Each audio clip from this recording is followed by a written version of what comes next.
Miranda Lambert also debuting their new duet that's on Miranda's new album, which is big. And then just other great collaborations. That 2 Chainz and Snoop are joining Jason Derulo. That'll be great.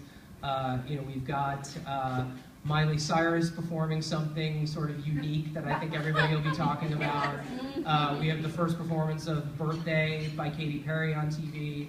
And then, it's a big Robin Thicke performance that I think you may have read about. He's got a big new emotional song that he'll be performing on Sunday night that I think will have a lot of people talking.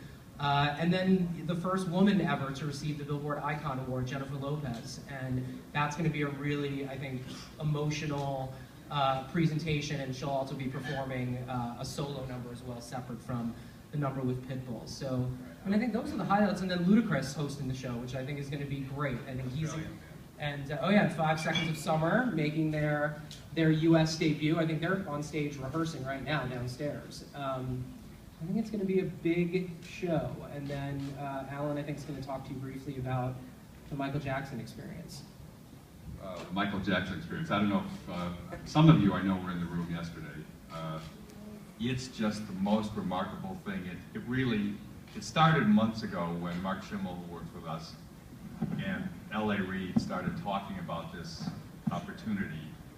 Of course, because I'm phobic of technology, I was petrified to even think about it, but Mark was persuasive, and over months they watched the progress of this thing, and I actually didn't see it until yesterday when you all saw it. And it's just remarkable. About 20 seconds into it, you can't believe that it's actually now a live person in front of you. I think the world will be stunned. I think this technology is here to stay. It's the first time anybody's seen it in a setting like ours, and I just think it's remarkable. Nobody's ever seen anything like this. It's a new track that L.A. Reid and him recorded before he passed away. And the credit really goes to the Michael Jackson estate for having the perseverance to put this together and stick with it, and to our team and Sony for supporting it and giving it this launch.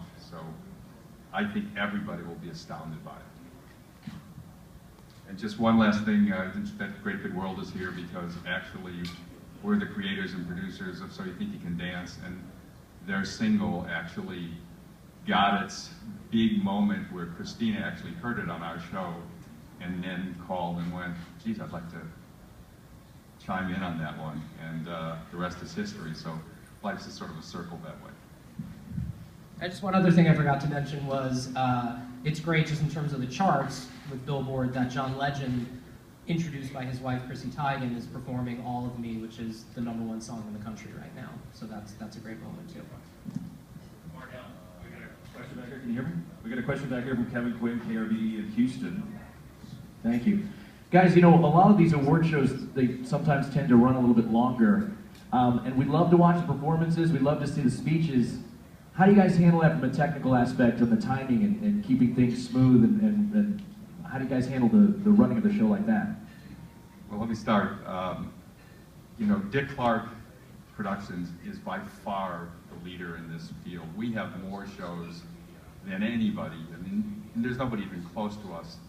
And all of us involved on our team worked with Dick, and Dick was just fanatic about these shows not running overtime. Our shows are like clockwork. They begin on time, they end on time. And our team is very adept during the process. If one thing's running long in the booth, we will manage to shorten something else. So we might shorten video packages, we might shorten the presenters' introductions, but there's so much experience in the room at Dick Clark Productions that we just take the time very serious, and Mark can tell you as a network executive, I think that's been his experience with us. Yeah, before joining Dick Clark Productions just a couple weeks ago, I was an executive at ABC, and it's always sort of the network working with the producers.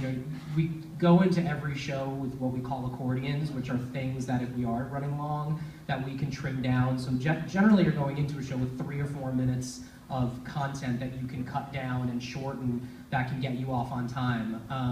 But sometimes unexpected things happen, and we're on the phone with master control at the networks in New York, figuring out, you know, other little things we can do to shorten the show and get off on time. But I would say our track record is pretty darn good of getting off on time with these shows, just working with our incredible team and making sure that we're in touch with the network and everybody's just working hand in hand to get off at 11 o'clock.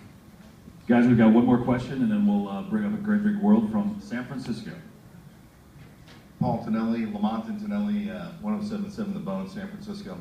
Just wondering how long the production takes to plan and execute from soup to nuts. I mean, you have to start with a theme, an idea, booking acts. We saw the Michael Jackson Experience last night. That in and of itself, one song, is quite a production. But how far back do you start, and maybe give us an idea of what the whole planning process is like? Well, actually, we'll start thinking about next year's show Monday morning. And because we're doing so many shows, you know, we do the American Music Awards, and we do the Academy of Country Music Awards, and we do the New Year's show, and the Globes, and you know, all the shows that we do. We're always thinking about talent, when they're available, who will be having new releases around these shows, and we'll actually start thinking about this literally on Monday. But I would say that it starts to take a serious note, you know, getting things in some finality 6 months out is about the time when we're really starting to lock down individuals and artists for the shows. And then to some degree, that process can keep going until a week before the show, where all of a sudden somebody becomes available or something happens that somebody wants to do the show. It's almost a never-ending process, you know. Starts when it's over, and it doesn't really finish till on the air again. Yeah, now that we're about 6 months away from the American Music Awards now, which is in November, as everybody's been coming in to rehearse for Sunday night, we've already been saying, so when's the new album out? When's the single come? AMAs, November 23rd. Let's get that on the calendar now. So we're already booking the AMAs while we're here at this show. All right, guys, thank you. Alan, Mark, they're our hosts for the 2014 Billboard Music Awards. We appreciate it. And thanks for all your help. Really important.